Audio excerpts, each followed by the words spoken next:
Halo, apa kabar Anda hari ini? Saatnya Anda menyimak berita Semarang bersama saya, Rusdi Maulana. Kami akan menghadirkan sejumlah informasi menarik untuk Anda dan berikut informasi utamanya. Sebuah pondok pesantren di Kabupaten Temanggung terbakar hebat. Puluhan ruangan ludes sehingga para santri diungsikan. Remaja putri berusia 14 tahun di Grobogan diperkosa secara bergilir oleh 5 pria setelah dicekoki minuman keras. Taat pajak, pedagang sayur keliling di Cilacap membayar pajak motor menggunakan uang koin.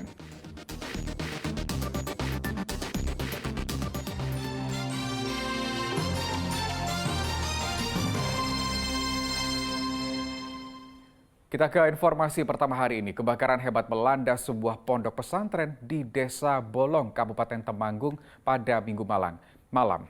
Akibatnya, puluhan kamar dan ruangan santri pun ludes. Tidak ada korban jiwa, namun para santri terpaksa diungsikan ke tempat lain.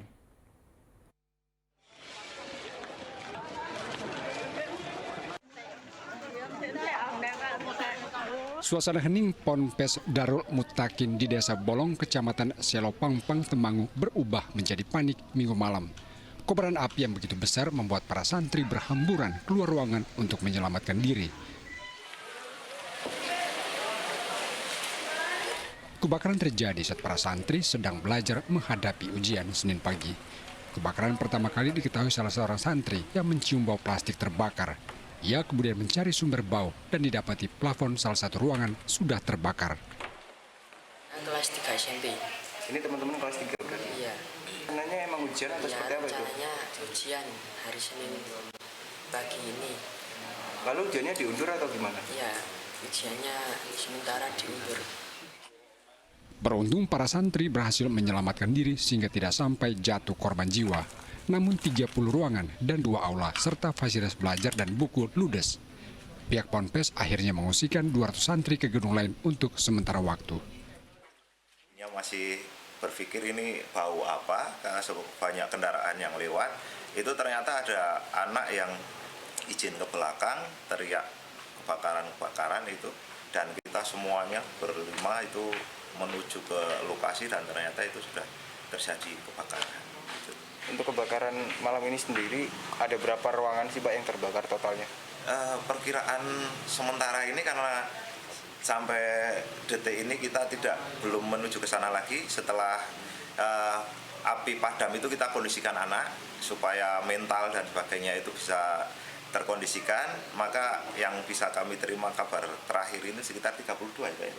30 sama 2. Iya, 30 ruangan dan 2 aula itu atas bawah itu. Adakah? Pihak pondok pesantren masih menghitung kerugian akibat musibah ini, sementara penyebab pasti kebakaran masih diselidiki. Wahidiono melaporkan dari Kabupaten Temanggung. Sementara di Kota Salatiga, pemilik sebuah mini pom menderita luka bakar setelah api menghanguskan tempat usaha dan rumah di belakangnya pada Minggu siang. Kebakaran terjadi saat korban sedang mengisi bahan bakar jenis Pertalite ke dalam pompa.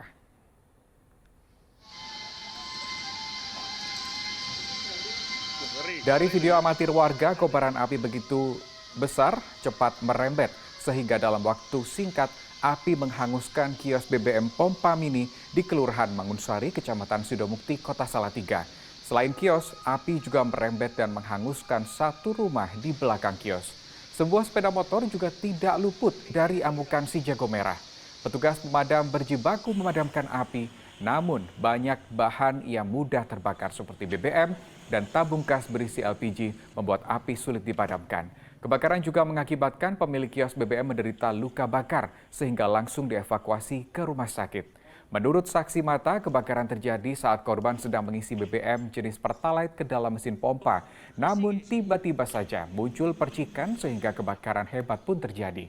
Polisi masih menyelidiki penyebab pasti kebakaran, namun dugaan awal kebakaran disebabkan korsleting listrik pada mesin pompa. Mini pom itu konslet kebakar gitu aja, barang-barang nggak bisa dimasukin, selamatin. Pak, kalau yang terbakar apa saja sih Pak? ada tabung gas, itu ada sembako, motor. Berapa banyak tabung gas itu, Pak? Wah, itu belum dihitung tuh banyak, masih di situ semua. Pak, itu berarti lagi ngisi, Pak? Iya, ngisi mini pom itu. Ngisi mini pom. Iya. Kalau korban ada, Pak? Korbannya cuma luka biasa, melepuh. Melepuh. Pak, kalau tadi kenanya itu di bagian mana, Pak? Kaki, Kena bagian kaki. kaki dua-duanya. Kalau sekarang sehat, Pak? Sehat. Iya masih, tapi ya susah jalannya, sakit-sakit. Pak, kalau kerugian hingga berapa banyak ini, Pak? Apa ya sekitarnya yang habis diisi semua warungnya tadi itu ya kalau 80 juga ada. Ini berarti toko apa ini, Pak? Sembako. Toko sembako. Berarti seluruh ludes sih, Semuanya lah kebakar. Kalau jadi api tiba-tiba besar gitu, Pak? Iya langsung besar. Kita beralih ke informasi lain, seorang remaja putih berusia 14 tahun di Kabupaten Grobogan diperkosa secara bergilir oleh 5 pria. Tragisnya korban diperkosa dalam kondisi teler karena terlebih dahulu dicekoki para pelaku dengan minuman keras. Coba yang jelas suaranya. Melakukan. 4 dari 5 pelaku ini pantas dihukum berat. Salah satu pelaku masih di bawah umur. Mereka telah merenggut kehormatan, bahkan menghancurkan masa depan gadis remaja berusia 14 tahun di wilayah Grobogan. Pemerkosaan dilakukan secara bergilir di 2 lokasi, di Kecamatan Grobogan dan Kelambu. Para pelaku memanfaatkan kepolosan korban. Mereka mencekokinya dengan minuman keras. Dalam kondisi teler, mereka kemudian menyetubuhi korban secara bergilir. Para pelaku mengancam tidak akan mengantar pulang korban ke rumahnya jika tidak melayani nafsu bejat mereka. Terkait pencabulan atau persetubuhan terhadap anak tersebut yang memang benar adanya terjadi di wilayah Grobogan, yang mana ada 2 TKP, awalnya ada di Grobogan, kemudian diajak ke Kelambu, rekan-rekan. Diajak ke Kelambu. Pelakunya ini sendiri memang mereka satu geng, satu teman-teman semuanya. Ya, mereka ini berteman, kemudian diajaknya pun berganti-gantian, ya, melakukan aksinya itu berganti-gantian terhadap korban. Pasca tragedi memilukan itu, kondisi korban masih tergoncang dan kini masih dalam penanganan. Sementara untuk memperkuat tindakan bejat para pelaku, polisi menyita barang bukti berupa pakaian milik korban. Para pelaku dijerat pasal berlapis dan Undang-Undang Perlindungan Anak sehingga terancam pidana penjara maksimal 15 tahun dan denda 5 miliar rupiah. Arif Nur melaporkan dari Kabupaten Grobogan. 3 orang aparat ditangkap di Polres Grobogan oleh aparat karena menyelewengkan LPG bersubsidi. Modusnya mereka membeli LPG dari luar daerah kemudian dijual di wilayah Grobogan dengan harga yang lebih mahal.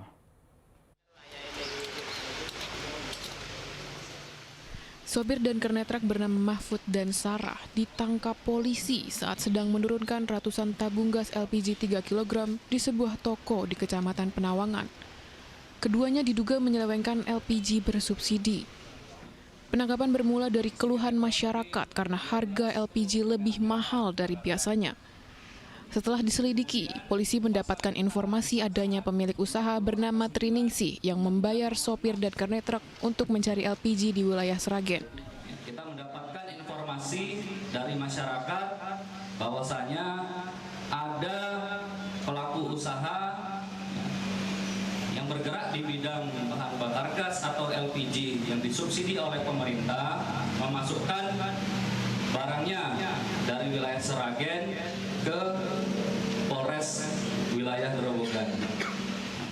LPG subsidi 3 kg yang dijual di Kabupaten Sragen memiliki tutup berwarna oranye sehingga tidak boleh diedarkan di wilayah lainnya. Sebagai pengecer, Triningsih beralasan kekurangan stok untuk memenuhi kebutuhan pelanggan sehingga nekat mencari hingga keluar kota. Lalu ia menjualnya dengan harga yang lebih mahal.